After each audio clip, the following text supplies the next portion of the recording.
Banjir air mata, telantarkan istri yang baru saja selesai melahirkan, pria ini justru asik selingkuh dengan wanita lain. Tak disangka, setelah kejadian ini, ia dibuat menangis menyesal. Ternyata, yang sudah subscribe, semoga rezekinya lancar ya.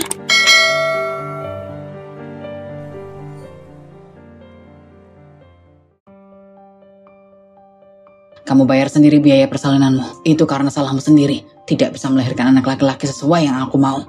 Bentak Mas Reza. Laki-laki bermanik mata hitam itu adalah suami yang sudah memperistri Okta selama 5 tahun. Dia tidak mempedulikan kondisi istrinya yang sedang dalam perawatan di sebuah rumah sakit pasca operasi sesar. Tega kamu, Mas. Bukannya mengucapkan selamat atau berterima kasih karena sudah melahirkan anakmu, tapi malah menyalahkanku. Padahal aku hampir saja kehilangan nyawa di meja operasi tadi. Ucap Okta seraya terisak. Tak terasa, buluran bening menetes dari kedua matanya. Aku tidak sudi punya anak perempuan lagi, karena hanya akan menjadi beban buatku. Hardik Mas Reza. Astagfirullah Mas, ini sudah takdir dari Tuhan. Anak laki-laki atau perempuan sama saja, yang penting lahir dengan selamat, sehat, dan sempurna. Timpalku dengan suara serak, membuat Mas Reza terlihat semakin tersulut emosi. Ini bukan masalah takdir. Semua ini terjadi karena kamu jadi adik ipar pembangkang. Kamu selalu membantah nasihat Mbak Rindi yang selalu memberikan resep supaya punya anak laki-laki. Lihat hasilnya, kamu dan ketiga anakmu hanya menjadi beban buatku. Kali ini Reza berteriak meluapkan emosinya. Mungkin karena di ruangan ini hanya ada mereka berdua, hingga dia berteriak sesuka hati. Astagfirullah, nyebut Mas. Jadi selama ini kamu merasa terbebani olehku dan anak-anak? Tanya Okta dengan wajah yang telah basah dipenuhi air mata. Iya, karena kamu tidak bisa menghasilkan uang. Selama ini aku sendiri yang banting tulang memenuhi kebutuhan kita. Aku hanya minta anak laki-laki saja, kamu tidak bisa. Dasar perempuan tidak berguna. Semburnya lagi, sambil membuat Okta menangis terseduh. Bukannya kamu sendiri yang meminta aku berhenti bekerja supaya fokus mengurus rumah tangga? Kenapa sekarang kamu mengeluh, Mas? Ucap Okta mempertanyakan alasan ucapannya dulu saat meminta berhenti bekerja. Ya itu dulu, saat aku hanya membiayaimu saja. Sekarang aku harus membiayai 2 anak perempuan yang kamu lahirkan, dan sekarang bertambah 1 lagi. Dasar sial. Mas Reza meninju berangkar dan membuat tubuh Okta ikut bergetar. Seketika tangisan Okta berhenti. Ia menatap mata Reza dengan perasaan takut. Dia memang tidak pernah bermain tangan kepada istrinya, namun kebiasaan buruknya kerap melampiaskan emosi kepada benda di sekitarnya. Mas Reza terlihat belum puas meluapkan amarahnya kepada Okta. Beruntung, Okta terselamatkan oleh kedatangan 2 orang perawat yang masuk ke dalam ruangan. Mereka membawa beberapa peralatan medis serta obat-obatan. Mas Reza pergi menjauh dengan menarik kursi dan membawanya ke dekat jendela. Bu Okta, bagaimana kondisinya sekarang? Selamat ya Bu atas kelahiran putri ketiganya. Ucap salah seorang perawat wanita yang berkulit putih dan berwajah cantik. Tangannya dengan cekatan memperbaiki jalan infusnya yang mengalir di pergelangan tangan Okta. Sementara perawat yang satunya terlihat memeriksa tekanan darah dan mencatatkan di berkas yang dibawanya. Dengan cepat Okta mengusap air mata di wajahnya sambil berusaha tersenyum kepada kedua perawat itu. Sebisa mungkin Okta menyembunyikan kepedihan hati. Sementara Mas Reza hanya memperhatikan istrinya dari kejauhan dan terlihat tidak peduli dengan yang dilakukan kedua perawat itu. Sebentar lagi efek biusnya mungkin akan segera hilang. Ibu yang sabar ya. Jika mungkin terasa nyeri di bagian perut, silakan tarik napas dalam dan buang perlahan-lahan. Saya akan menyuntikkan obat supaya membantu meredakan rasa sakitnya. Ucap perawat itu berpesan kepada Okta. Sus, kira-kira kapan kateternya bisa dibuka? Saya udah gak nyaman. Tanya Okta lagi. Kateter dibuka setelah 12 jam pasca operasi, Ibu. Ibu yang sabar ya. Jawab salah seorang perawat. Okta mengangguk paham. Tak lama berselang, tiba-tiba salah seorang perawat berkulit putih itu menengok ke arah Mas Reza. Bapak suaminya Ibu Okta? Tanya perawat cantik itu kepadanya. Mas Reza nampak kaget, lalu segera bangkit dari tempat duduknya dan berjalan menghampiri kami. Iya Sus, ada apa? Tolong istrinya dijaga dengan baik ya Pak, jangan sampai ditinggalkan sendiri. Kondisi fisik ibu masih sangat lemah dan memerlukan bantuan, apalagi nanti setelah obat biusnya habis. Bapak harus menghibur ibu agar tidak fokus pada rasa sakitnya. Sama satu lagi, si ibu harus banyak makan yang berserat seperti buah, sayur agar BAB-nya lancar. Perawat itu berpesan kepada Mas Reza. Mas Reza mengangguk pelan. Tak berselang lama, kedua perawat itu pun berpamitan keluar rumah. Sepeninggal kedua perawat itu, Mas Reza kembali duduk di dekat jendela dan sibuk dengan ponselnya. "Mas, aku haus," ucap Okta sambil melirik ke arah Mas Reza. Ia belum bisa banyak bergerak karena rasa nyeri yang semakin terasa di bagian perut. "Dasar wanita lemah," umpat Mas Reza sambil menggores perih di hatinya. Okta hanya terdiam mendengar umpatannya. "Kamu ini bisanya cuma menyusahkan aja. Coba kalau melahirkan normal, pasti gak bakal serepot ini," sungutnya seraya berlalu keluar ruangan tanpa pamitan. Mungkin ia akan membelikan Okta makanan dan minuman, karena Okta diharuskan berpuasa dari sebelum operasi berlangsung. Sehingga wajar jika saat ini ia merasa haus dan lapar. Tak lama Mas Reza kembali ke ruangan dengan membawa sebuah kantong plastik hitam berisi air mineral dan botol ukuran besar. Hanya minuman tanpa ada makanan. Padahal perut Okta saat ini terasa sangat lapar, hingga mengeluarkan bunyi. Namun apa daya, Mas Reza hanya membelikannya minuman. Jadi Okta harus minum banyak untuk mengganjal rasa laparnya. "Ini minumnya," ucap Mas Reza dengan wajah sinis. "Aku belum boleh banyak bergerak, Mas. Bisa tolong bantu aku minum?" ucap Okta dengan wajah memelas. Mas Reza mendengkus kesal seperti menahan rasa kesal. Namun akhirnya perlahan dia mendekat ke arah istrinya. Dia mengubah posisi berangkar yang sebelumnya menjadi setengah duduk. Lalu membantu Okta minum menggunakan sedotan. Okta minum banyak sekali hingga menghabiskan setengah dari isi air mineral itu. Tak lama petugas rumah sakit mengantarkan jatah makan siang. Okta sangat bersyukur karena sebentar lagi rasa lapar yang mendera segera terobati. Kali ini tanpa diminta, Mas Reza mengambil makanan yang terletak di atas nampan yang tertutup plastik benik. Setelah membuka pembungkusnya, dia menyuapi Okta. Okta pun tersenyum mendapat perlakuan manis dari suaminya. Dengan semangat Okta membuka mulut lebar-lebar agar Mas Reza tidak kesusahan saat menyuapi. Namun baru saja beberapa suapan yang diterima Okta, makanan yang berada di tangannya sudah kosong. Tak hanya itu, setelah menghabiskan jatah makan siang, Mas Reza juga menghabiskan camilan dan buah-buahan yang disediakan untuk Okta. "Mas, camilan dan buah-buahan kenapa dihabiskan juga? Aku masih lapar. Kamu tidak ingat pesan dari perawat tadi? Aku harus banyak makan buah agar lancar BAB," ucap Okta dengan wajah sedih. "Kamu baru habis operasi, jangan makan terlalu banyak. Pencernaanmu masih belum stabil. Kamu juga jangan dulu makan buah. Bisa-bisanya rahimmu menciut lagi karena makan yang asam-asam. Ingat pesan Mbak Rindi," jawab Mas Reza dengan wajah tanpa dosa. Okta hanya bisa pasrah dengan perlakuan Mas Reza. Tidak mungkin kami bertengkar hanya karena makanan. Mata Okta menerawang menatap langit-langit rumah sakit. Ia teringat ayah dan kakaknya Zulfa. "Mas, tolong ambilkan tasku," ucap Okta. Mas Reza terlihat beranjak dari tempat duduknya dengan malas.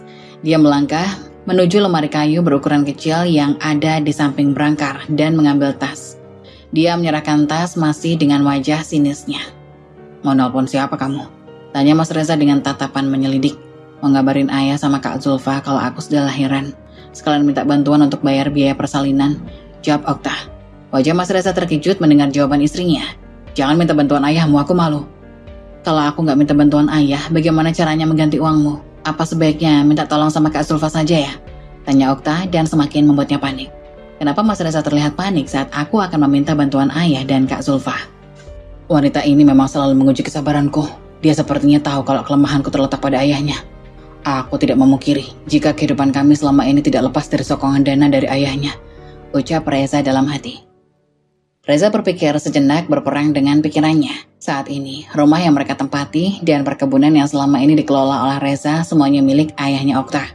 Oleh sebab itu, sikap Reza akan sedikit manis kepada Okta jika di depan ayahnya. Jangan sampai ayah mertuaku tahu kalau selama ini aku tidak menafkahi anak dan cucunya dengan baik, ucap Reza dalam hati. Alasan Reza menerima tawaran menikah dengan Okta karena dia putri bungsu Pak Bambang, punya perkebunan buah-buahan yang dijadikan tempat wisata tempat Reza bekerja. Beliau seorang pengusaha kaya raya yang memiliki puluhan perkebunan yang tersebar di beberapa daerah. Belum lagi harta lainnya berupa bengkel, bisnis kuliner, bisnis wisata, bisnis properti, dan masih banyak lagi. Reza berpikir pasti dia akan segera sengsara jika menikahi anak Pak Bambang. Namun yang jadi ganjalan selama ini adalah Kak Zulfa, kakak kandung Okta. Wanita janda dan mandul itu terlalu ikut campur urusan Reza. Dia seperti curiga jika adiknya ditelantarkan oleh Reza. Namun, sejauh ini dengan berbagai cara, Reza masih bisa mengelabuinya. ia akan memanfaatkan kepolosan Okta istrinya yang selalu mengatasnamakan surga seorang istri yang terletak pada suaminya. Selama hal itu masih dipegang teguh oleh Okta, Reza bebas berbuat sesuka hati. Reza terlonjak saat melihat pintu ruangan kamar terbuka, lalu muncul dua sosok yang ditakutinya tersenyum ke arah Okta dan Reza. Ayah mertua dan Kak Zulfa datang menjenguk. Dari mana mereka tahu kalau Okta sudah melahirkan? Bukannya Okta baru saja akan menghubungi? Ucap Reza dalam hati sambil mengusap keringat dingin yang keluar dari pelipis. Okta, bagaimana kondisimu nak? Tanya Pak Bambang kepada Okta. Beliau mengusap kepala putrinya dengan lembut. Okta nampak sama terkejutnya dengan Reza. Dia buru-buru menghapus air mata yang berlinang. Ini salah satu yang Reza benci darinya, karena dia wanita yang cengeng. Entah karena hatinya yang teramat lembut atau bagaimana, yang jelas Okta sangat mudah menitikkan air mata. Bahkan semut yang tak sengaja terinjak olehnya pun ditangisi Okta. Dasar wanita aneh. Alhamdulillah Pak, kondisi Okta baik-baik saja. Jawab Okta seraya berusaha untuk tersenyum, walau terlihat sedikit menggigit bibir. Sepertinya dia sedang menahan rasa sakit di perut karena efek obat biusnya sudah habis. Tapi tak apa, Okta tidak peduli. Dek, kenapa nggak kasih tahu kakak kalau kamu mau masuk rumah sakit, biar kakak bisa jaga kamu dengan baik, ucap Zulfa sambil melirik ke arah Reza. Nada bicaranya seperti sedang menyindir suaminya itu. Reza segera mengulurkan tangan mencium punggung tangan ayah mertuanya dan bersalaman sekedarnya kepada Kak Zulfa.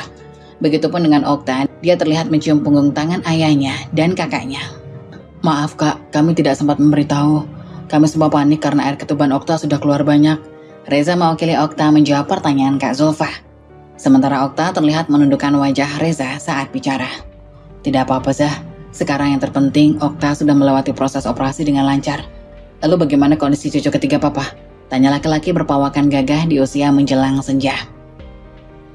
Alhamdulillah sehat, tapi Pak, Okta tidak melanjutkan ucapannya. Tapi apa tak? Tanya Pak Bambang penasaran. Tapi bayinya perempuan lagi Pak, ucap Okta dengan wajah sedih. Okta sayang, bagi Papa tidak masalah laki-laki atau perempuan. Yang penting lahir dengan sehat dan sempurna. Buktinya Papa juga tidak masalah punya dua anak perempuan yang cantik seperti kalian. Buat Papa, kalian berdua adalah harta Papa yang paling berharga. Ucap Pak Bambang sambil merentangkan lebar-lebar kedua tangannya. Mereka bertiga terlihat saling berpelukan. Cih, aku sebenarnya muak melihat keharmonisan keluarga mereka. Sejak kecil aku tidak pernah merasakan kasih sayang kedua orang tua. Mereka meninggal saat aku masih kecil, ucap Reza membatin. Reza yang sakit-sakitan sejak kecil dirawat oleh Mbak Rindi, kakak kedua Reza. Sementara itu yang menjadi tulang punggung keluarga sepeninggal kedua orang tuanya adalah Mas Roni, kakak pertama Reza. Oleh sebab itu Reza sangat menginginkan anak laki-laki agar kelak tumbuh menjadi tulang punggung keluarga. Kamu sudah makan Dek? Tanya Kak Zulfa kemudian.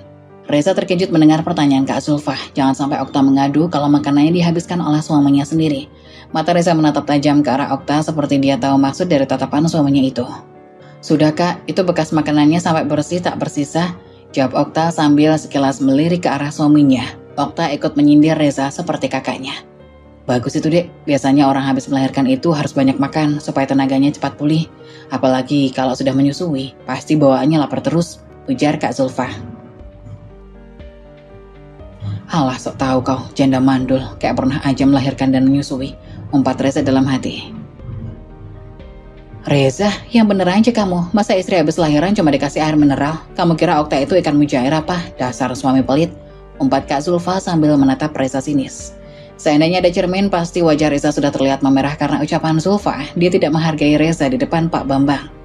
Aku belum sempat kemana-mana Kak, tadi perawat berpesan agar Okta jangan ditinggal. Karena kondisinya masih lemah, sedangkan air mineral itu memang dibawa sebelum Okta melahirkan Kak. Jawab Reza bohong, mengandalkan otaknya yang sedang encer, sehingga dengan cepat mencari alasan yang tepat. Alasan? Bilang aja kamu gak mau keluar uang kan? Cibir Kak Zulfa lagi. Sudah Fah, kasihan Reza kamu salahin terus. Sekarang lebih baik kamu saja yang beli makanan dan minuman buat adikmu. Kami sedikit panik saat mendapat kabar kamu dibawa ke rumah sakit, sehingga tidak sempat bawa apa-apa ke sini. Ucap Pak Bambang menengahi perdebatan Reza dan Zulfa.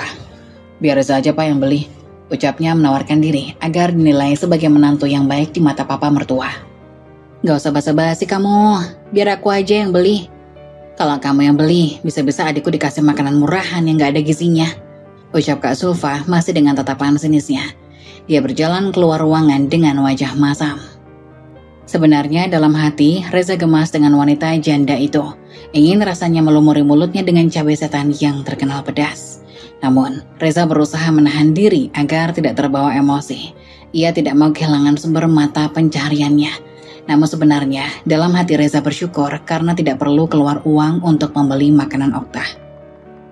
"Reza, Papa tahu Okta dibawa ke rumah sakit karena ada laporan dari Mulki," ucap Pak Bambang berhasil mengejutkan Reza.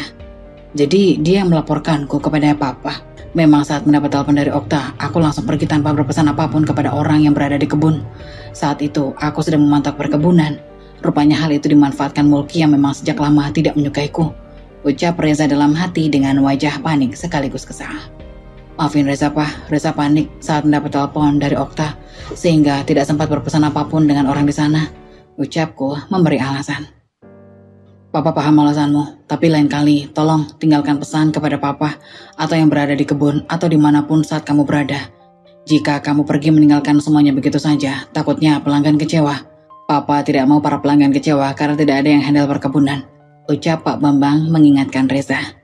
"Baik Pak, sekali lagi Reza minta maaf," ucapnya dengan memasang wajah merasa bersalah.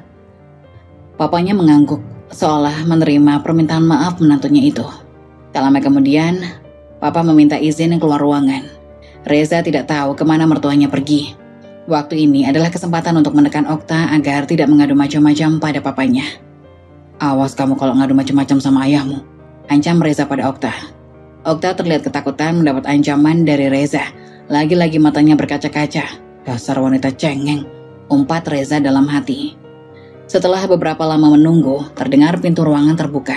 Nampak Papa dan Kak Zulfa datang secara bersamaan. Namun kali ini wajah Zulfa terlihat lebih menakutkan dari sebelumnya. Matanya menatap bengis ke arah Reza. "Reza, apa maksudmu? Menjadikan KTP adikku sebagai jaminan di bagian administrasi?"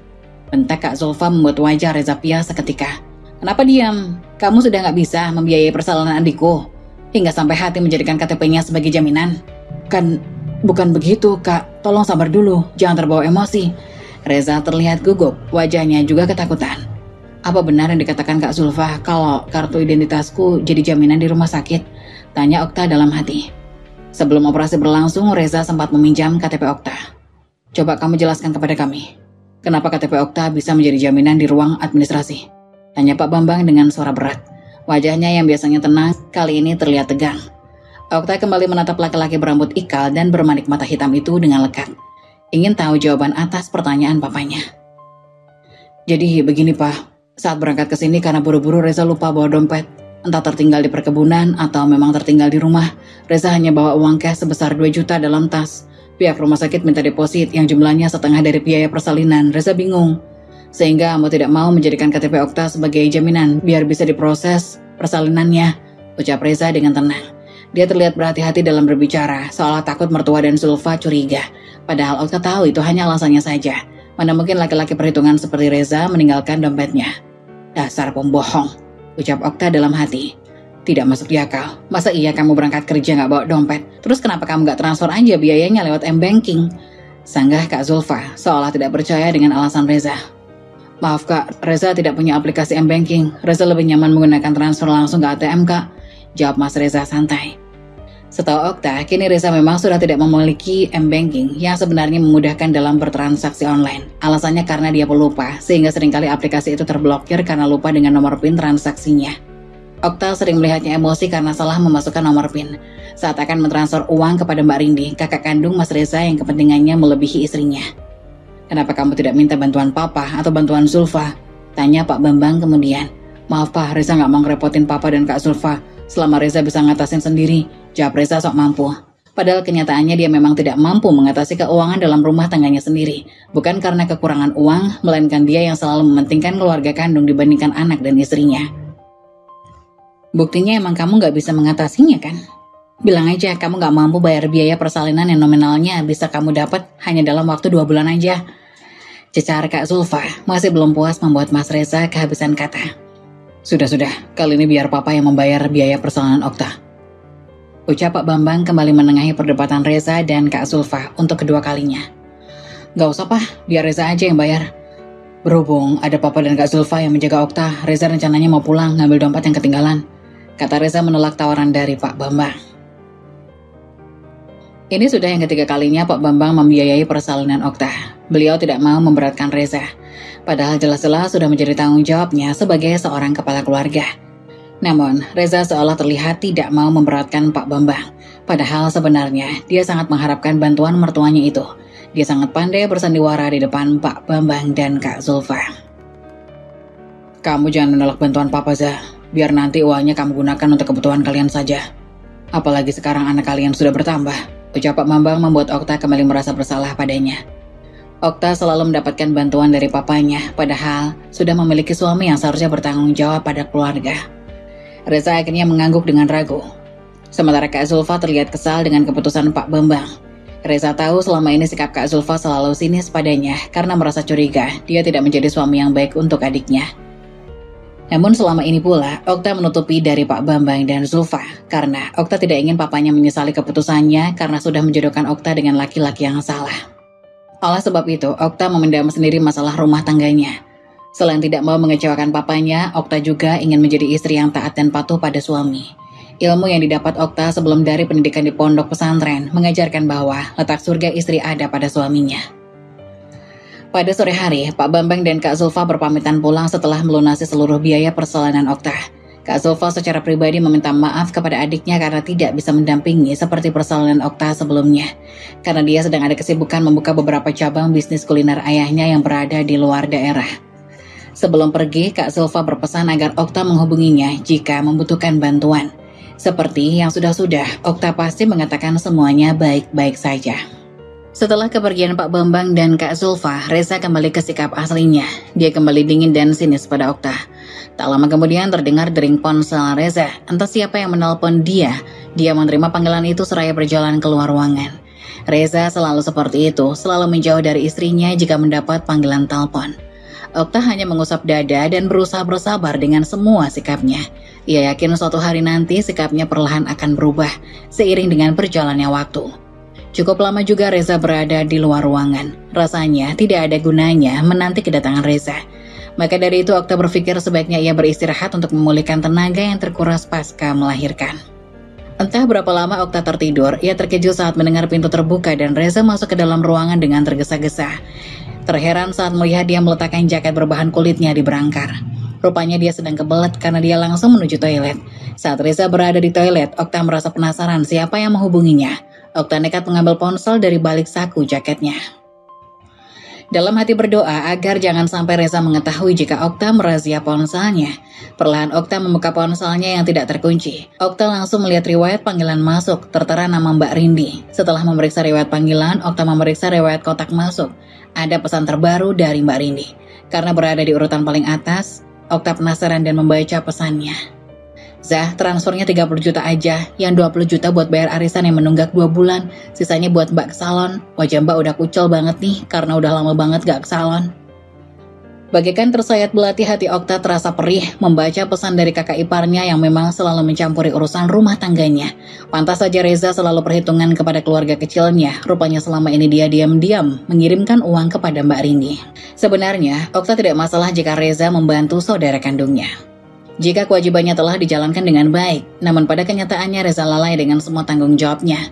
Okta bukan tidak bersyukur menerima nafkah seadanya dari Reza. Namun Okta tahu penghasilan dari pekerjaan setiap harinya. Jatah bulanan yang Okta dapat tidak ada separuh atau bahkan seperempat penghasilan dari pekerjaan suaminya. Jangankan membeli kebutuhan pakaian yang kini sudah tidak layak pakai, untuk kebutuhan makan sehari-hari, jajan kedua anaknya saja masih kekurangan kalau tidak mendapatkan bantuan dari Pak Bambang. Okta, lancang sekali kamu buka-buka HP-ku, teriak Reza yang sudah berdiri di depan pintu toilet dengan pancaran kemarahan yang membuat Okta terkejut. Saking terkejutnya, ponsel Reza terlepas dari genggaman Okta, beruntung hanya jatuh ke atas berangkar. Okta tidak bisa membayangkan jika sampai ponselnya terjatuh ke lantai, Okta terhanyut dengan rasa sakit hati hingga tidak menyadari keberadaan Reza. Tak lama Reza langsung melangkah lebar, menghampiri dan merebut ponselnya. Mas, apa benar Mbak Rindi mau pinjam uang sama kamu 30 juta? Itu bukan nominalnya sedikit, ucap Okta kemudian dengan suara bergetar. Reza takut karena bentakan tadi dan rasa kecewa kepada Reza bercampur jadi satu. Kalau iya emang kenapa? Apa masalahmu? Jawab Reza ketus dengan tatapan tajam kepada Okta. Aku tidak masalah jika kamu mau bantu Mbak Rindi, asalkan kewajibanmu sebagai kepala keluarga sudah terpenuhi. Jawab Okta memberanikan diri. Setiap bulan aku sudah memberikanmu jatah sebesar 1,5 juta. Belum lagi bayar gaji pembantu 1 juta. Apalagi yang kurang? Tanya Reza tanpa rasa bersalah. Kamu pikir segitu cukup untuk kebutuhan kita sebulan? Ditambah sekarang semua serba mahal. Seharusnya sebelum membantu orang lain pastikan dulu kebutuhan keluarga kecilmu terpenuhi. Tegas Okta lagi. Mbak Rindi itu bukan orang lain, dia kakak kandungku. Seharusnya kamu banyak bersyukur karena di luar sana masih banyak keluarga yang tidak mendapatkan jatah rutin tiap bulan. Kamu saja yang terlalu boros jadi perempuan. Hardik Reza. Tiba-tiba area bagian perut Okta terasa sakit saat mendengar hardikan Reza. Okta teringat pesan dari perawat. Ia menarik nafas dalam-dalam dan menghembuskannya perlahan. Sepertinya beban pikiran membuat luka bekas sesarnya bertambah sakit. Aku tahu penghasilanmu bekerja di perusahaan papa, Mas. Jadi nominal yang kamu berikan kepada aku tidak ada separuhnya. Lalu kemana sisanya? Tanya Okta kemudian setelah sedikit merasa tenang. Aku tabung di deposito untuk masa depan anak kita. Biaya pendidikan itu mahal. Jadi kita harus persiapan dari sekarang. Jawab Reza dengan enteng. Sayangnya, Okta tidak percaya dengan jawaban suaminya itu. Okta tahu suaminya pandai bersandiwara. Rasanya tidak mungkin dia mempunyai tabungan deposito untuk pendidikan anak-anaknya. Kalau memang benar kamu punya tabungan deposito, aku ingin lihat buktinya, Mas. Tantang Okta. Reza terlihat gugup, jelas sekali kalau dia bohong. Jangan terlalu banyak omong kamu jadi istri. Tinggal duduk manis dan laksanakan tugasmu sebagai istri. Apa susahnya sih? Ucap Reza. Pokoknya aku mau tambahkan jatah bulananku. Apalagi sekarang anak kita bertambah. Butuh banyak uang untuk membeli kebutuhan. Bukankah biaya persalinan sudah ditanggung papaku? Cecar Okta. Kali ini Okta tidak mau kalah. Ia harus menuntut haknya. Bukan hak untuk keperluan pribadi, melainkan untuk kebutuhan keluarga, termasuk suaminya. Oke, kalau kamu mau tambahan jatah bulanan, kamu pecat saja Bisarti. Nanti jatah gajinya buat kamu, beres kan? Jawab Reza terasanya menang. Sama aja bohong kalau gitu, Mas. Aku masih butuh bantuan Bisarti. Apalagi kondisiku sekarang sudah melahirkan sesar. Tidak boleh melakukan aktivitas yang berat dulu. Tolak Okta mentah-mentah. Reza malah berlalu meninggalkan istrinya. Okta merasa belum puas karena permintaannya belum terpenuhi. Okta takut jika ucapannya menjadi kenyataan. Jangan sampai Bisarti berhenti kerja, lalu Okta kerepotan sendiri. Ditambah kondisinya pasca persalinan sesar pasti lebih parah dari sebelumnya.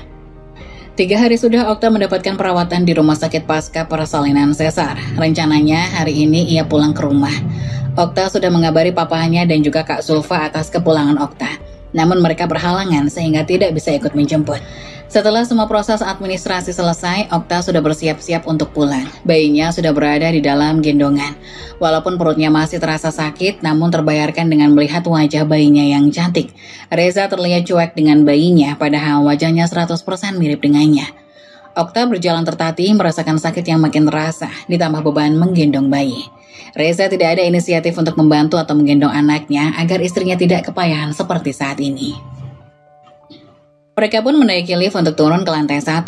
Kebetulan, ruang perawatan Okta berada di lantai 3. Saat berada di lift, terlihat wanita yang sepertinya sama seperti Okta. Bedanya dengan tenangnya dia duduk di atas kursi roda sambil menggendong bayi. Sementara suaminya terlihat sigap memegangi kursi roda di belakangnya.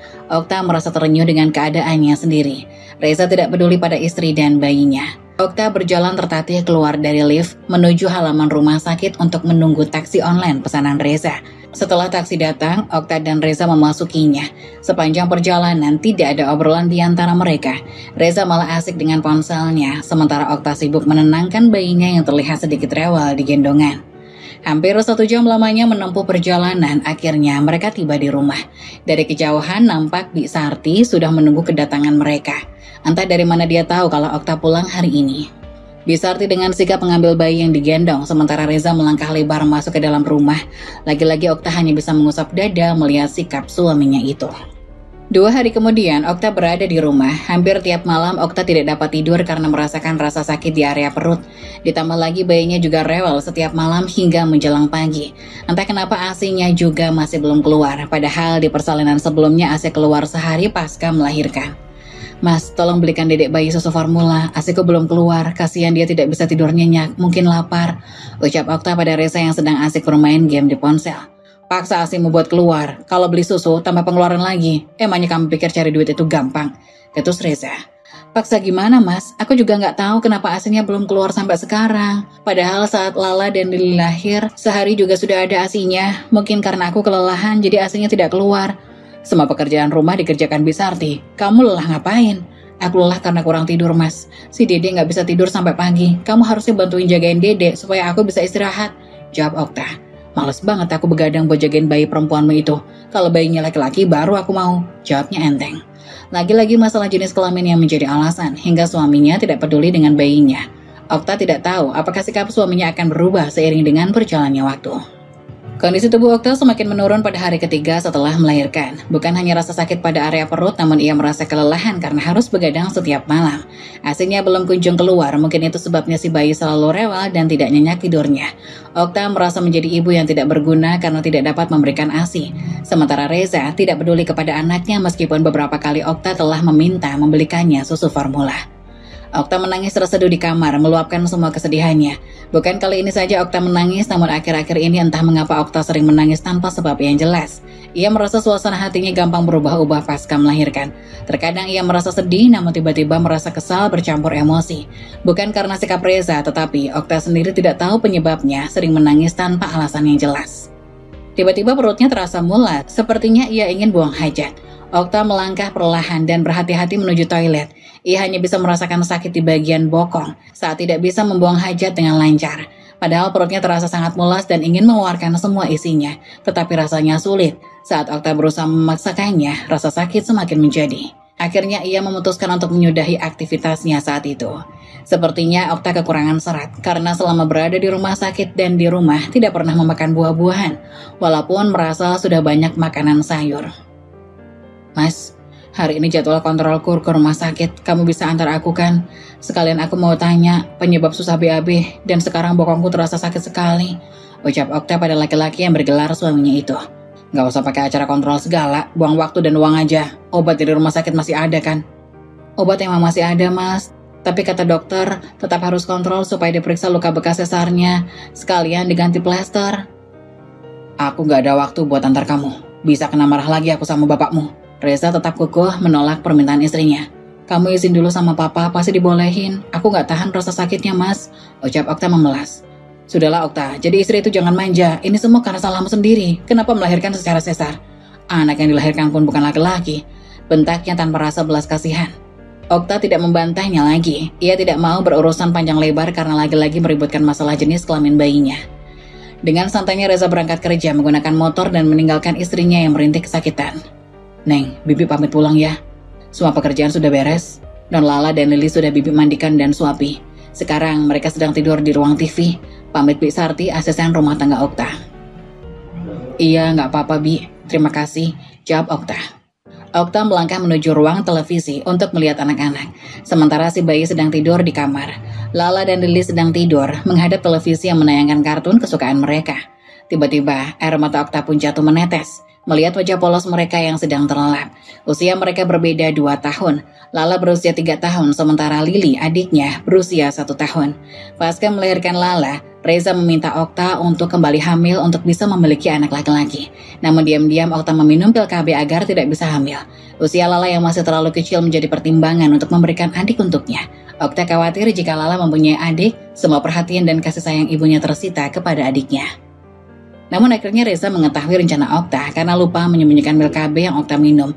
Ia marah besar dan mengancam akan meninggalkan Okta jika tidak mempunyai anak lagi.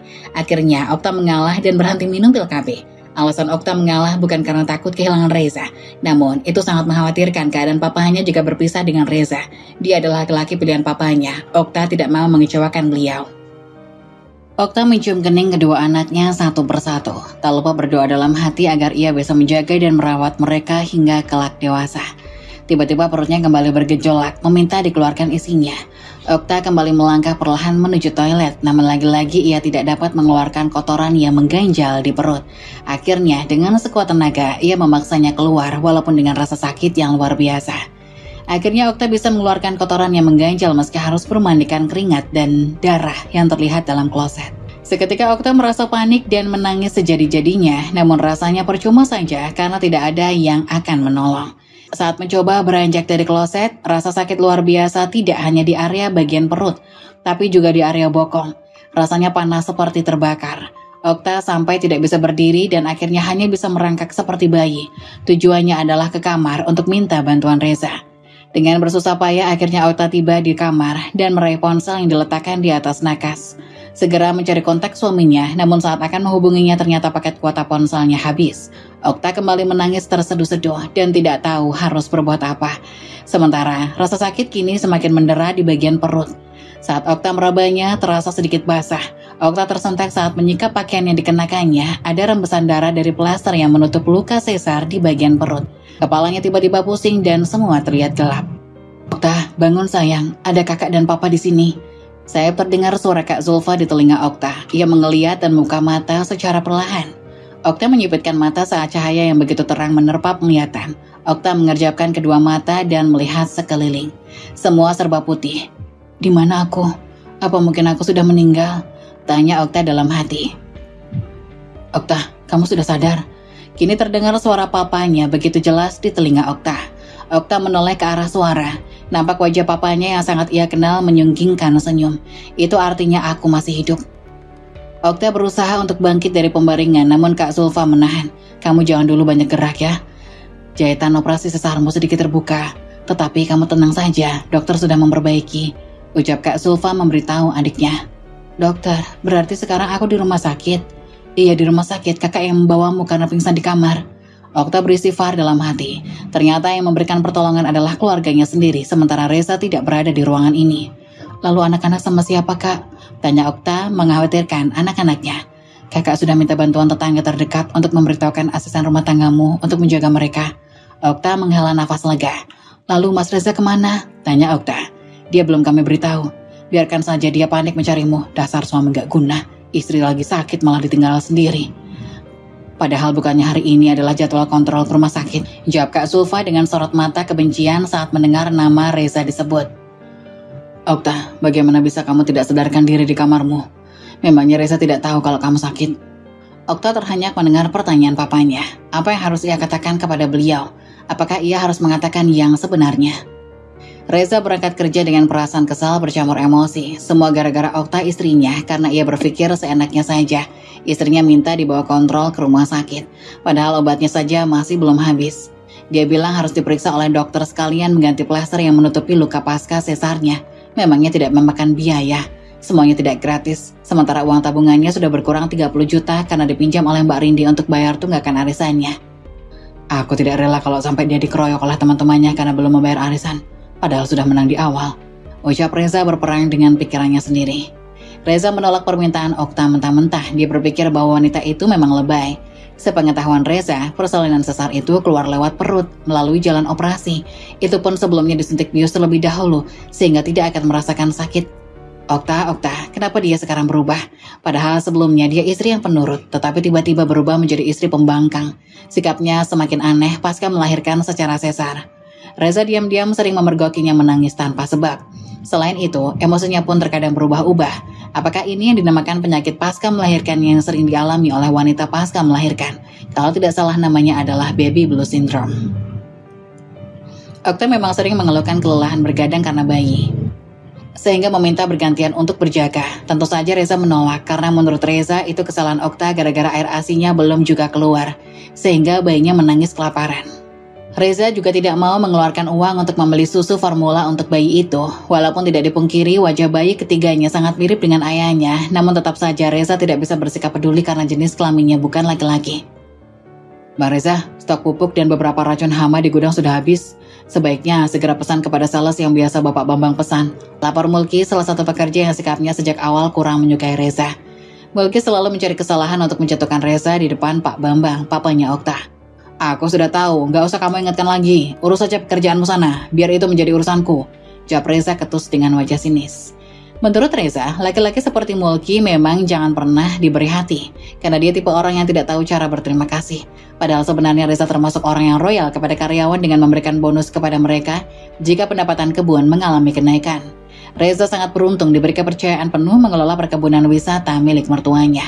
Namun, semua hasil pendapatan wajib disetorkan ke rekening khusus perkebunan setiap bulan. Baginya yang berontak pintar ini tidak masalah karena semua laporan bisa dimanipulasi. Kebetulan, papa mertua tidak terlalu perhatian dengan perkebunannya. Jadi Reza bisa leluasa menggeruk pendapatan tiap bulan. Ia berpikir harus membalas semua kebaikan kedua kakaknya. Berkat mereka, Reza tumbuh menjadi laki-laki yang sehat, tampan, serta pintar. Oleh karena itu, Reza tidak keberatan jika harus mengirim mereka uang setiap bulan. Masalah Okta yang meminta jatah bulanannya dinaikkan, Reza akan memikirkannya nanti. Jika Okta tetap memaksa, tinggal pecah saja Bisarti dan uang gajinya bisa Reza gunakan untuk menambah jatah bulanan Okta. Sore harinya Reza pulang ke rumah dengan malas, karena yang dia lihat wajah Okta yang semakin hari semakin terlihat tidak menarik dan tak terawat.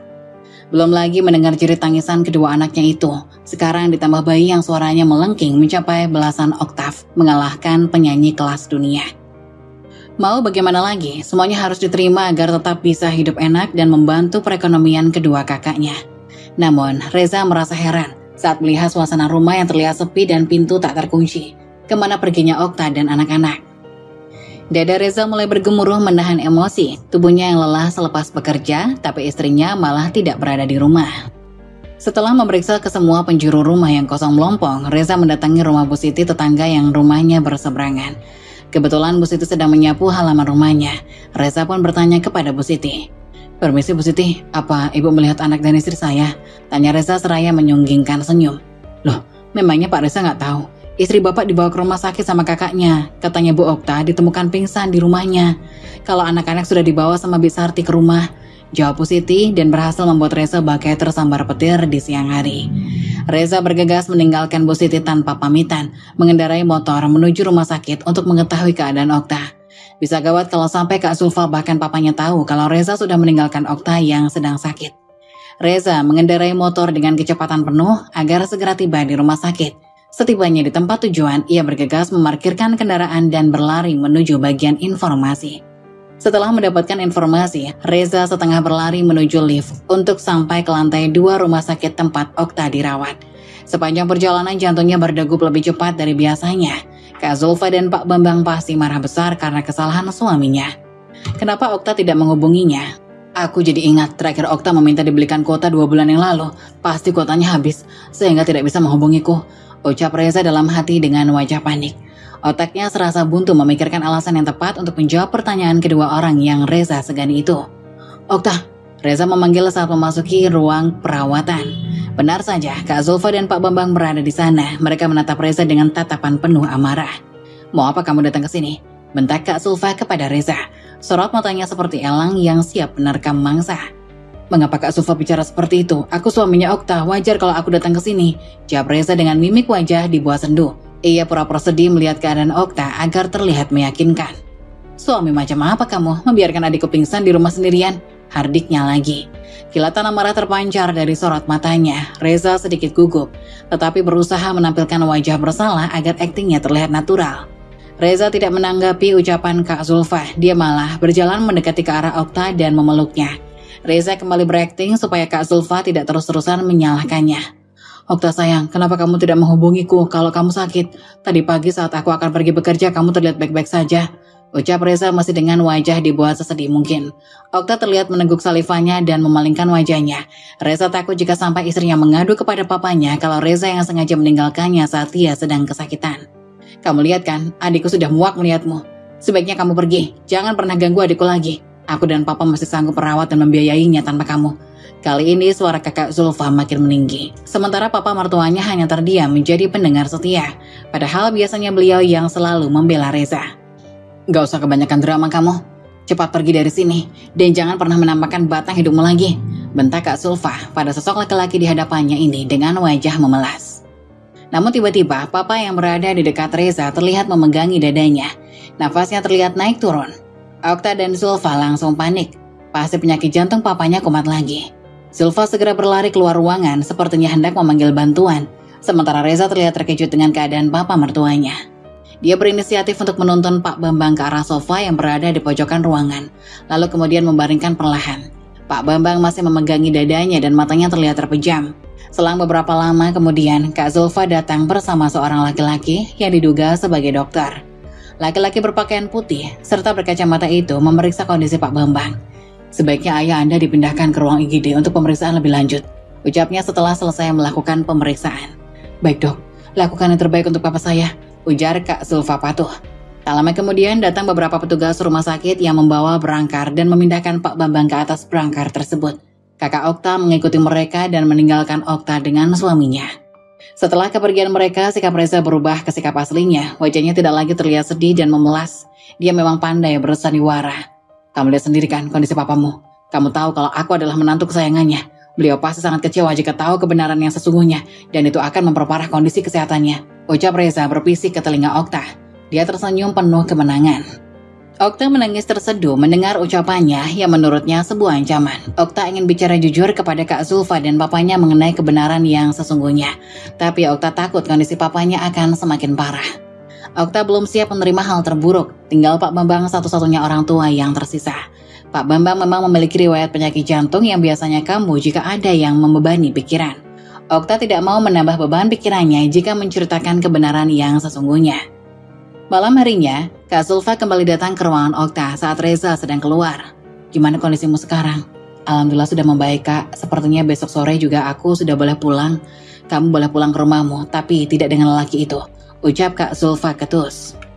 Emangnya kenapa, Kak? Tanya Okta pura-pura tidak tahu. Kakak takut kondisimu akan makin buruk kalau kamu masih bertahan dengan laki-laki gak bertanggung jawab kayak dia. Kamu harus sehat dan jaga kewarasan kamu, Okta, ujar Kak Zulfa memberi alasan. Okta menarik nafas menghembuskan perlahan. Zulfa mulai merasa kewarasan adiknya terganggu pasca persalinan ketiga ini. Salah satu penyebabnya adalah karena sikap suaminya yang semakin hari semakin menjadi. Aku waras dan baik-baik aja, Kak. Sebaiknya kakak fokus sama kesehatan papa. Kejadian kemarin bukan karena Mas Reza, tapi murni kesalahanku. Aku menolak ajakannya untuk kontrol ke rumah sakit, ucap Okta bohong. Sudah kesekian kalinya ia menutupi kebenaran yang sesungguhnya. Tuhan, maafkan aku karena belum bisa mengatakan yang sebenarnya.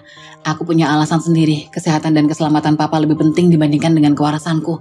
Aku akan mencoba bertahan semampuku, ucap Okta berdoa dalam hati. Apa kamu yakin dengan keputusan kamu? Yakin, Kak, Mas Reza tidak mungkin berani macam-macam karena semua yang kami miliki adalah milik papa. Kakak jangan terlalu khawatir, ucap Okta seraya memeluk adiknya. Okta berusaha meyakinkan kakaknya dengan keputusan yang diambil. Baiklah kalau itu memang keputusanmu. Kamu harus tahu, kakak tidak ingin terjadi hal buruk kepadamu.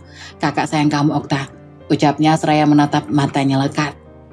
Okta berusaha menahan buliran air mata yang siap menerjang keluar dari sarangnya. Jangan sampai membuat kakak Zulfa curiga. Aku juga sayang sama kakak, ucap Okta lirih. Kamu baik-baik aja di rumah ya. Maaf, kakak gak bisa antar kamu pulang karena harus jaga papa, ucap Zulfa setelah Okta datang berkunjung menjenguk papanya di ruangan. Aku akan baik-baik aja, Kak. Tolong kabari terus kondisi papa. Aku hanya bisa bantu doa, ucap Okta seraya kembali memeluk Zulfa. Mereka pun saling berpelukan sebagai salam perpisahan. Dada Okta terasa sesak menahan tangis, karena setelah ini Okta akan kembali ke kehidupan nyata, mendapatkan perlakuan semena-mena dari Reza. Reza, jaga adikku baik-baik. Jangan sampai kejadian kemarin terulang lagi. Aku pastikan kamu akan menyesal jika sampai menyakiti Okta, ancam kakaknya. Dia terlihat meneguk Salifa dan tersenyum dipaksakan. Kakak percaya sama aku, Okta akan baik-baik aja dan hidup bahagia, ucapnya dengan penuh percaya diri. Ucapan Reza terasa bagai jarum yang menusuk telinga Okta, sakit namun tidak terlihat. Reza mendorong kursi roda yang Okta naiki, meninggalkan ruang perawatan papanya. Kali ini dia berinisiatif untuk memakai kursi roda untuk istrinya, tidak seperti saat persalinan sebelumnya. Okta harus menahan rasa sakit karena tidak memakai kursi roda. Saat tiba di halaman rumah sakit, seorang laki-laki datang menghampiri Okta dan Reza. Dia adalah Pak Surya, sopir pribadi Pak Bambang. Dan Okta, biar saya antar pulang ke rumah, ucapnya menawarkan diri. Gak usah, Pak, biar kami pesan taksi online aja, tolak Okta ramah. Reza mencubit kecil lengan istrinya sebagai kode agar tidak menolak tawaran. Okta tahu yang ada dalam pikiran Reza. Dia pasti merasa rugi harus mengeluarkan uang untuk ongkos pulang. Non Zulfa yang meminta saya mengantar Non Okta selamat sampai di rumah, ucap Pak Surya kemudian. Kak Zulfa memang kakak yang baik dan peduli kepada adiknya. Okta merasa terharu karena perlakuannya. Akhirnya Okta mengangguk menyetujui tawaran sopir pribadi papanya itu. Reza memapah Okta memasuki mobil. Butuh waktu 1 jam untuk tiba di rumah karena kondisi jalanan yang macet parah. Ternyata Bik Sarti sudah berada di rumah bersama anak-anak. Mama, panggil Lala, putri sulungnya. Dia menghampiri Okta dan menuju pelukannya. Disusul adiknya Lili yang juga tidak mau kalah dengan kakaknya. Mereka saling melepas kerinduan sehari bagi sahabat jika terpisah dengan anak-anak. Bik Sarti, maaf ya jadi merepotkan, ucap Okta merasa tidak enak karena menambah tugasnya. Gak apa-apa Bu, saya senang bisa bantu. Dedek bayi sedang tidur di kamar habis menyusu. Kakaknya Bu Okta membelikan beberapa kaleng susu formula.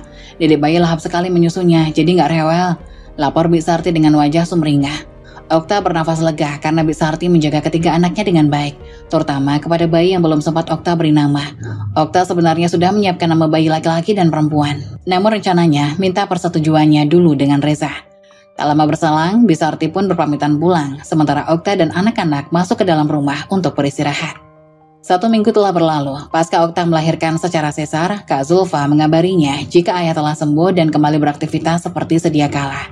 Kondisi tubuh Okta terasa lebih sedikit baik. Namun, bayinya tetap rewel ketika malam hari. Rupanya bukan lapar penyebab rewel setiap malam.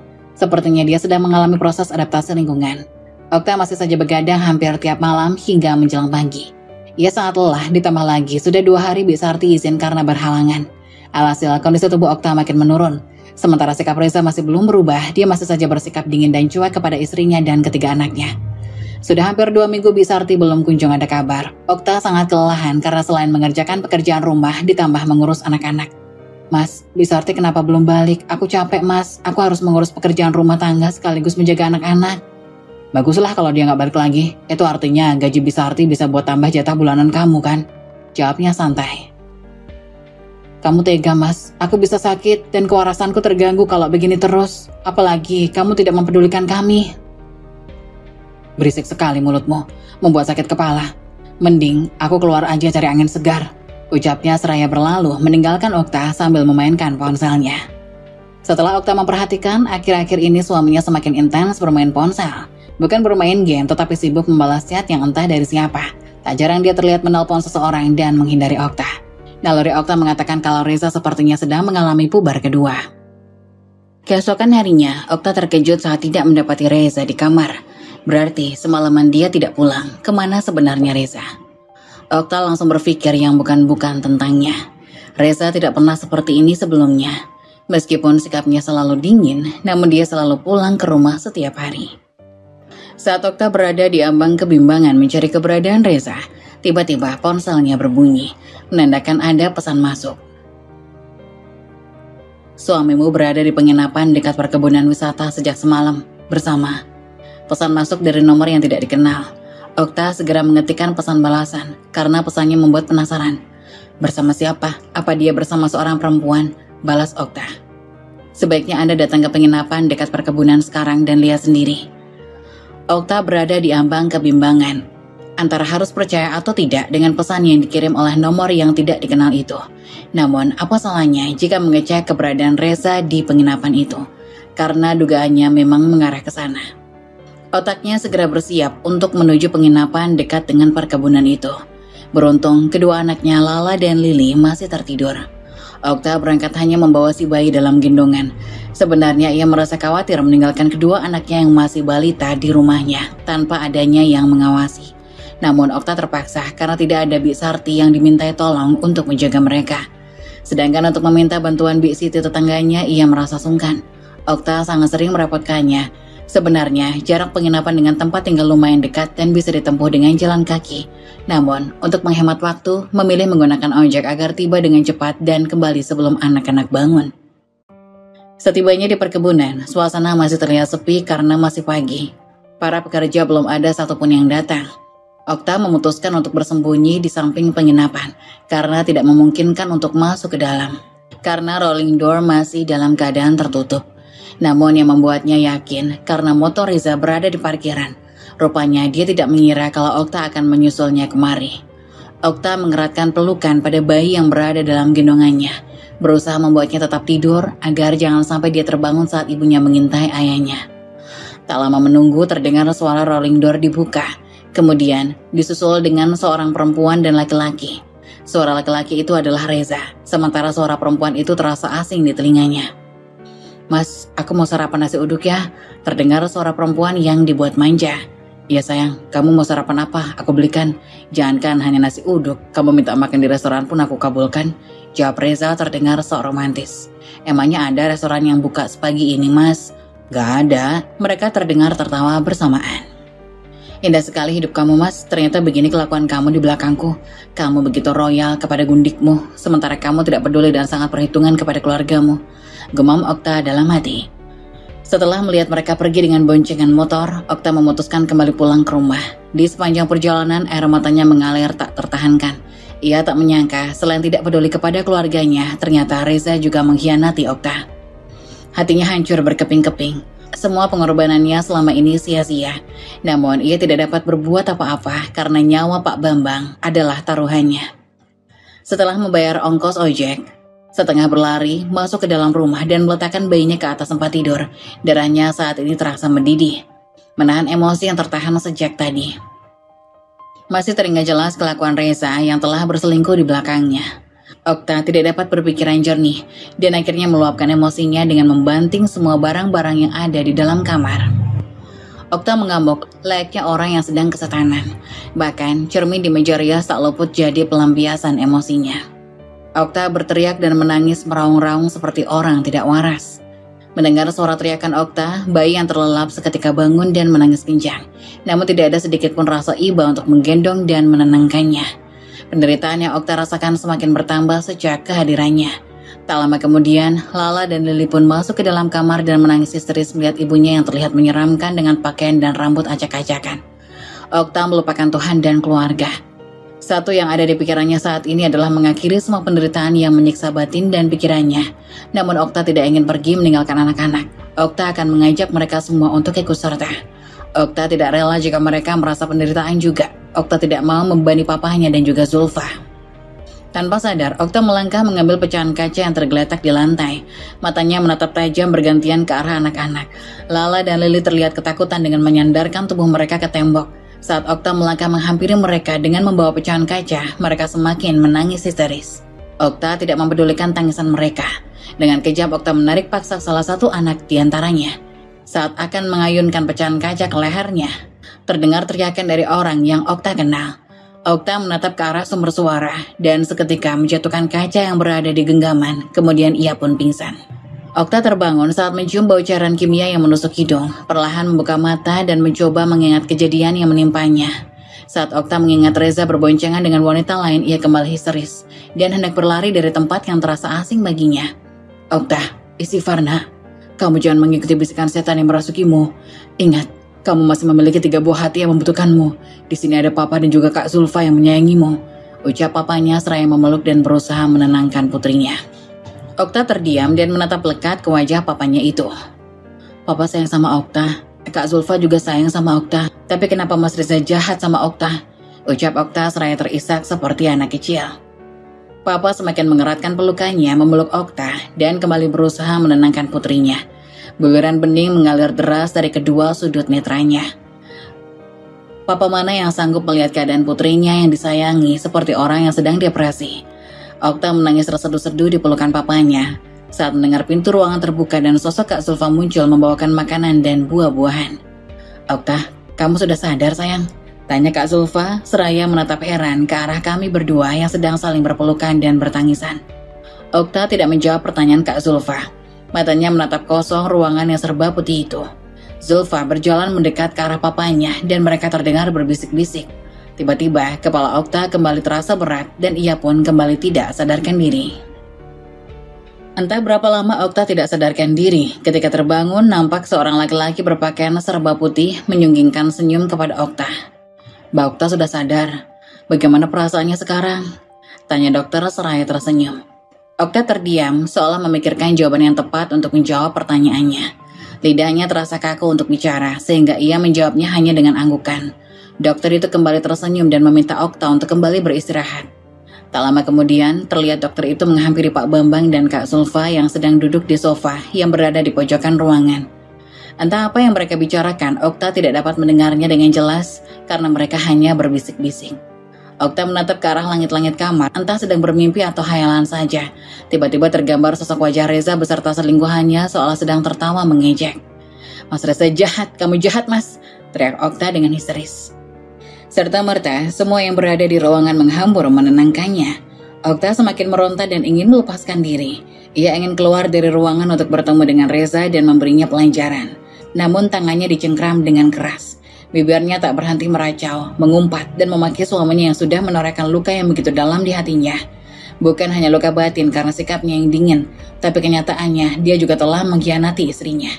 Padahal selama ini Okta sudah berusaha menjadi istri yang baik untuknya. Okta ingin meraih ridhonya agar mendapatkan surganya Allah. Namun apa yang ia dapat?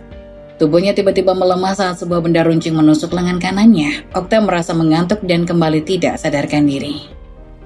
Sementara Okta kembali lagi pingsan dan tak sadarkan diri, Kak Zulfa pun melanjutkan pembicaraannya kepada Pak Bambang, yaitu papanya. Apa aku bilang, Pak? Memang si Reza itu memang gak benar, aku udah lama curiga, kata Kak Zulfa. Kamu jangan asal bicara, Zulfa, kita belum punya bukti. Bisa saja ini semua salah paham, kan kita tahu semua bahwa Okta sedang dalam keadaan habis melahirkan. Jadi emosinya belum bisa stabil, kata Pak Bambang. Kurang apa lagi sih, Pak? Semua bukti udah jelas. Kalau memang si Reza itu melakukan hal yang tidak-tidak di belakang kita semua, kenapa sih, Pak? Selalu belain dia terus? Papa nggak belain dia, tapi kita jangan buru-buru mengambil sebuah keputusan. Tunggu waktu biar semua jelas, baru kita pikirkan bagaimana langkah selanjutnya. Papa juga nggak rela kalau anak Papa diperlakukan gak adil kayak gini. Jika memang Reza terbukti bersalah, jelas Papa nggak ambil diam. Papa akan memecatnya dan buat dia menyesal, kata Pak Bambang. Ya sudahlah, Pak, kalau itu yang Papa mau, biar aku aja yang ngurusin semua. Nungguin Papa kelamaan, kata Kak Zulfa yang tidak sabar. Zulfa penasaran bagaimana cara dia agar mendapatkan bukti-bukti yang kuat untuk menjebloskan dan membongkar semua kejahatan yang Reza lakukan kepada adiknya Okta. Ia duduk di samping adiknya yang sudah tidak sadarkan diri di ranjang rumah sakit. Ia terus memikirkan bagaimana ia mendapatkan bukti-bukti itu. Pikirannya melayang-layang mencari cara. Dia lihat ada ponsel adiknya di meja. Zulfa pun penasaran siapa tahu dari handphone adiknya itu ia mendapatkan bukti yang bisa menyeret Reza mengakui semua kesalahannya. Diambillah handphone itu. Handphone adiknya menggunakan kunci sidik jari untuk membuka. Hingga dengan paksa Zulfa pun menempelkan jari adiknya ke handphone itu. Di sanalah Zulfa mulai mencari bukti-bukti, baik dari chatting, nomor telepon, hingga foto-foto di dalam galeri. Alangkah terkejutnya Zulfa dan disangka semua bukti-buktinya berada di handphone itu. Papa coba lihat ini. Sekarang Papa bisa lihat kan isi chattingan si Okta dengan suaminya itu. Bambang pun begitu terkejut melihat kenyataan yang ada. Terlihat isi chatting dari seseorang yang tidak dikenal yang memberitahu bahwa si Reza sedang berada di sebuah penginapan dekat perkebunan dengan seorang wanita. Tak hanya isi chattingan itu saja, Pak Bambang dan Kak Zulfa pun kembali dikejutkan. Terlihat ada sebuah video yang memperlihatkan bahwa Reza sedang bermesraan dengan seorang wanita di depan penginapan. Kurang ajar si Reza. Berani-beraninya dia berbuat seperti itu kepada adikku. Awas aja, aku pecahkan tengkorak kepalanya, kata Kak Zulfa sesumbar. Dia tidak lagi bisa menahan emosinya. Ternyata selama ini, penderitaan adik dan keponakannya itu disebabkan oleh Reza, yang notabene adalah ayah dan suami dari Okta. Sesuatu hal yang tidak terduga justru terjadi. Melihat semua bukti-bukti ini, Pak Bambang syok bukan main. Batinnya begitu terguncang seakan-akan tidak percaya dengan apa yang sedang terjadi di hadapannya. Saking terkejutnya, penyakit Pak Bambang seketika langsung kumat. Ia mengalami kejang-kejang dan tak sadarkan diri. Segera Zulfa pun memanggil dokter untuk menangani papanya. Ada apa ini, Mbak? Apa yang terjadi dengan Pak Bambang? Tanya dokter jaga kepada Zulfa. Papa mengalami serangan jantung, Dok. Tolong segera lakukan sesuatu, kata Kak Zulfa panik. Baik, akan segera kami tangani. Beberapa suster pun juga lalu membawa Pak Bambang ke sebuah ruangan khusus untuk diperiksa. Tidak bisa aku maafkan kamu, Reza. Kamu telah melakukan ini semua kepada keluargaku. Lihat saja, aku akan melakukan hal yang sama dan lebih menyakitkan kepada kamu dan saudara-saudaramu itu, kata Zulfa. 2 jam berlalu, akhirnya Pak Bambang pun siuman. Papa sudah sadar, Pak. Jangan banyak gerak dulu, kata dokter. Papa harus banyak istirahat. Jantung Papa kumat lagi, itu karena Papa banyak mikirin Okta dan si pria brengsek itu, kata Zulfa pada papanya yang sudah mulai siuman. Maafkan Papa, Zulfa. Fisik Papa sudah tidak kuat lagi seperti dulu. Jantung Papa sering sekali kumat jika mendengar kabar yang terlalu tegang. Papa nggak tahu harus gimana. Sekarang Papa minta semua urusan Okta kamu yang handle. Papa yakin kamu tahu yang terbaik untuk adik kamu dan keluarga kita. Bikin Reza mendapatkan balasan yang setimpal atas kejahatannya kepada anak Papa. Papa mohon kepada kamu, Zulfa, kata Pak Bambang kepada Kak Zulfa. Papa gak usah khawatir, aku tahu kok apa yang harus aku lakukan untuk keluarga ini. Pokoknya aku gak akan melepaskan si Reza itu. Dia harus mendapatkan apa yang harus ia terima dari kejahatannya. Dia tak tahu sedang berurusan dengan siapa, kata Zulfa. Ia pun menyusun rencana. Ia meminta tolong kepada Pak Adi, seorang pengacara kepercayaan papanya.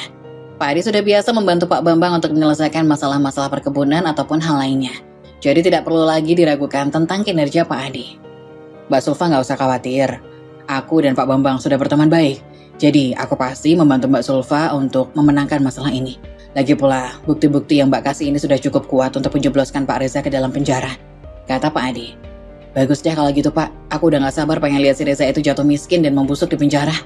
Jadi kapan kira-kira kita bisa bawa kasus ini ke pengadilan, kata Zulfa.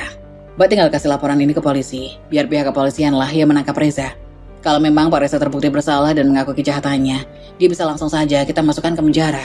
Tapi kalau dia punya bukti lain yang membuktikan bahwa dia tidak melakukan hal itu, jalan satu-satunya ya kita ke pengadilan. Baik kalau gitu Pak, secepatnya aku akan melaporkan semua ini ke pihak yang berwajib, kata Zulfa. Namun tidak cukup sampai di situ saja, rasa geram dan emosi masih menyelimuti hatinya. Kini adik dan ayahnya harus terbaring tak berdaya di rumah sakit. Sore itu Zulfa sengaja datang ke rumah Okta untuk mengecek apakah Reza ada di sana. Jika memang benar, Zulfa tidak segan-segan untuk menendang Reza dari rumah Okta. Kenapa rumah ini terlihat sepi? Kemana mobil si Reza? Gumam Zulfa dalam hati yang melihat sekitar rumah tidak ada kendaraan milik Reza. Permisi. Oh, Non Zulfa. Maaf, tadi saya ada di belakang. Gak dengar kalau Non Zulfa datang. Kata yang membantu di rumah Okta. Iya ini Bi, kebetulan saya pengen ngecek keadaan rumah. Kok sepi banget? Tanya Zulfa kepada pembantu itu. Iya Non, setelah Non Okta ada di rumah sakit, anak-anak juga ikut ke sana kan. Jadi rumah dalam keadaan sepi. Lalu, si Reza kemana? Oh, Tuan tadi sih pergi sama Mbak Rindi dan seorang wanita. Saya pun gak kenal Non. Wanita? Kemana mereka pergi? Kak Zulfa pun merasa terkejut. Siapa wanita itu? Jangan-jangan benar sekarang ia sedang berselingkuh saat istrinya berada di rumah sakit. Pembantu itu pun hanya diam saja. Ia takut salah ngomong dan malah membuat perkara baru di rumah majikannya. Maaf, saya gak tahu Non. Ya sudah, makasih ya Bi. Sekarang Bibi boleh kembali ke dapur. Sekalian nitip rumah ya Bi, selama Okta masih ada di rumah sakit, kata Kak Zulfa. Iya Non, jawab pembantu itu. Zulfa pun merasa penasaran. Ia ingin sekali memergoki Reza yang sedang berdua bersama wanita itu di depan matanya, agar dia puas, memaki dan mencaci Reza saat tertangkap basah. Ia berpikir bisa saja sekarang Reza berada di penginapan dekat kebun. Keluarga Zulfa memang jarang sekali ke sana karena itu memang tanggung jawab Reza bekerja. Akhirnya, atas suruhan papanya, ia memutuskan untuk pergi ke tempat itu. Benar saja, setelah Zulfa mengendap-endap mendekati sebuah penginapan yang dekat dengan perkebunan, terlihat sepasang kekasih sedang duduk mesra di sebuah bangku taman tak jauh dari penginapan. Tak salah lagi, pria itu adalah Reza dan selingkuhannya. Sayang, gimana ini? Istrimu udah tahu semuanya tentang masalah kita. Aku takut nanti kalau dia mengadu sama keluarganya, bisa-bisa kamu dipecat dan jatuh miskin. Kamu gak usah khawatir sayang, aku tahu banget kok watak istriku itu. Dia itu kan wanita soleha, masih polos-polosnya. Dia itu wanita yang takut dosa dan selalu berbakti sama suami. Jadi apapun itu, pasti dia akan menuruti semua omonganku. Ya, tinggal bagaimana caranya untuk merayu dan membodohinya saja dengan kata-kata manisku. Semua pasti beres. Kata Reza yang optimis sambil mengelus-elus kepala wanita selingkuhannya. Baguslah kalau begitu sayang, aku sangat khawatir soalnya. Aku kan pengen cepet-cepet dinikahin sama kamu. Kan kamu yang ngomong sendiri pengen punya anak laki-laki dari rahim aku. Ya jelas sayang.